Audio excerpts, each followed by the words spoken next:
हाय प्यारे बच्चों, आप सभी को शुभ संध्या, गुड इवनिंग। जैसा कि आप जानते हैं कि मैं आशीष कुमार R&D टेक्नीशियन में प्रैक्टिकल और थ्योरी के ट्रेनिंग के विषय में आप सभी को विस्तारित से पिछले वीडियो में भी बताए थे और आज भी वीडियो लेकर आया हूँ, जिस वीडियो के तहत हम बताना चाहेंगे आप लोगों को कि बेसिक कॉन्सेप्ट के तहत ITI का ट्रेनिंग तो सब प्राप्त कर लेते हैं, लेकिन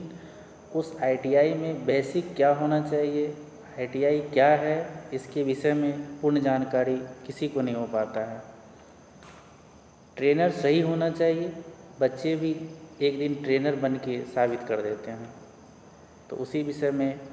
कल हम जो आप लोग को शॉर्ट वीडियो के तहत बताए थे कि R&D टेक्नीशियन का फुल फॉर्म होता है refrigeration and air conditioning technician. उसके बाद हम बताना चाहेंगे कि जैसे ITI में 5 या 6 ट्रेड होता है, उसी में से हमारा एक ट्रेड है R&D टेक्नीशियन, जिसके अंतर्गत रेफ्रिजरेशन एयर कंडीशनिंग के विषय में प्रैक्टिकल और थ्योरेटिकल बताया जाता है और उसे एक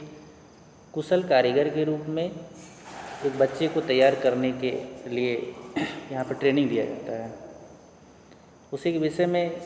हम लोग ये जानना चाहेंगे कि सबसे पहली बात है कि ITI में सिर्फ एडमिशन लेने से नहीं होता है। एडमिशन के बाद ITI क्या है, ITI का फुल फॉर्म क्या होता है, ये पता होना चाहिए। जैसे कि हम लोग ITI में नामांकन तो बच्चे को करा देते हैं, लेकिन बच्चे को ITI का फुल फॉर्म पता नहीं होता है। कभी कभी हमारे गार्जियन, बड़े बुजुर्ग पूछ बैठते हैं कि ITI का फुल फॉर्म क्या होता है।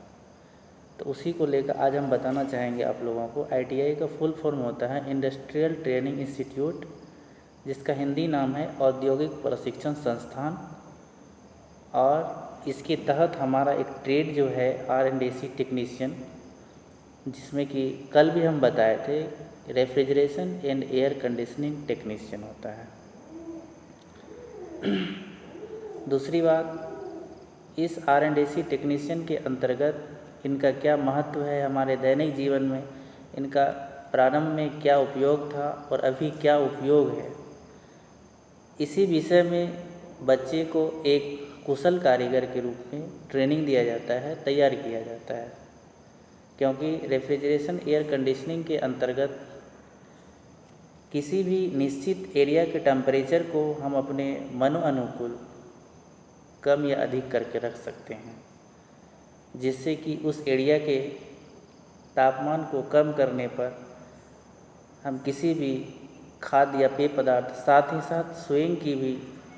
एक राहत महसूस करते हैं। जैसा कि आप लोग जानते हैं कि प्राचीन काल में हमारे इस AC फंडामेंटल AC सिस्टम नहीं होने के कारण कोई भी खाद्य या पेय पदार्थ को हम लोग अधिक से अधिक समय तक खुले वातावरण में रखते हुए दोबारा यूज नहीं कर पाते थे, क्योंकि खुले वातावरण में आप जानते ही हैं कि जीवाणु, बैक्टीरिया हमेशा जो है कि विचरण करते हैं, घूमते हैं, और साथ ही साथ कितना भी हम किसी भी खाद्य या पेय पदार्थ को पूर्णतः ढक दें, लेकिन तब पर भी जीवाणु और बैक्टीरिया उसमें जन्म ले लेते हैं और उसी भोजन को दूषित भी करते हैं और खाते भी हैं, जो हम मानव खाते हैं और खाने के जस्ट बाद ही बीमार पड़ना प्रारंभ हो जाता है। साथ ही साथ हमारे दैनिक जीवन में और बढ़ते परिवेश में हमारे इस AC का इतना उपयोग बढ़ गया, इतना मांग बढ़ गया कि अभी हर समय हर एक स्थान पर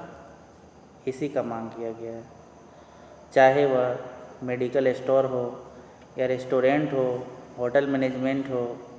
या फिर बड़ा बड़ा मेडिकल सेक्टर हो, मैन्युफैक्चरिंग स्थान हो, इस स्थान पर इस AC का उपयोग किया जा रहा है। आप लोग जानते ही हैं कि कुछ ऐसे भी मेडिसिन हैं जिनको कि कम तापमान पर सुरक्षित रखा जाता है और वह अधिक समय तक वह सुरक्षित रहता है। अभी हाल ही में आप लोग जानते हैं कोरोना वायरस जो ये महाप्रलय आया हुआ था, उसमें भी हमारे जैसे वैक्सीनेशन सब है, सारे इसी एयर कंडीशनिंग सिस्टम के तहत अधिक समय तक सुरक्षित रखने का काम किया जा रहा है। साथ ही साथ अभी प्रोफेशनल युग के तहत जहाँ देख रहे हैं कि प्रत्येक व्यक्ति इस एसी से राहत हेतु अपने घर में, अपने दुकान में एसी को लगा रहे हैं। साथ ही साथ एसी तो लगा रहे हैं, एसी से हम यूज ले रहे हैं, उसका प्रयोग कर रहे हैं, लेकिन एसी को चलाने वाला टेक्नीशियन होना चाहिए, ऑपरेट करने वाला ऑपरेटर होना चाहिए, जो कि इस ट्रेनिंग इंस्टीट्यूट से या फिर ट्रेनिंग के तहत एक ऑपरेटर या टेक्नीशियन को तैयार किया जाता है। तो आईटीआई जितने भी ट्रेड हैं, चाहे इलेक्ट्रीशियन हो, फिटर हो, डीजल हो, वेल्डर हो, या फिर आईसीटीएसएम हो या इलेक्ट्रॉनिक्स मैकेनिक हो,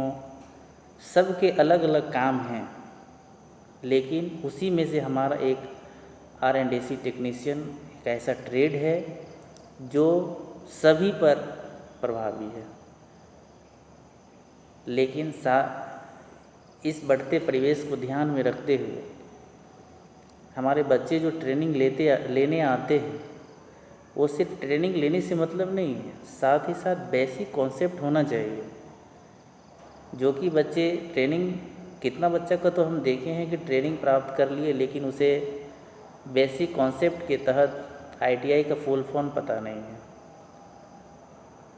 जो गलत बात है। क्योंकि बच्चे ट्रेनिंग ले रहे हैं या पढ़ रहे हैं, वो कल के फ्यूचर हैं, कल के भविष्य हैं। कहीं न कहीं उसे अपने जीवन यापन के लिए अपना ट्रेड के तहत एक टेक्नीशियन बन के साबित करना है, कुशल कारीगर के रूप में साबित होना है। धन्यवाद। आज यहीं तक।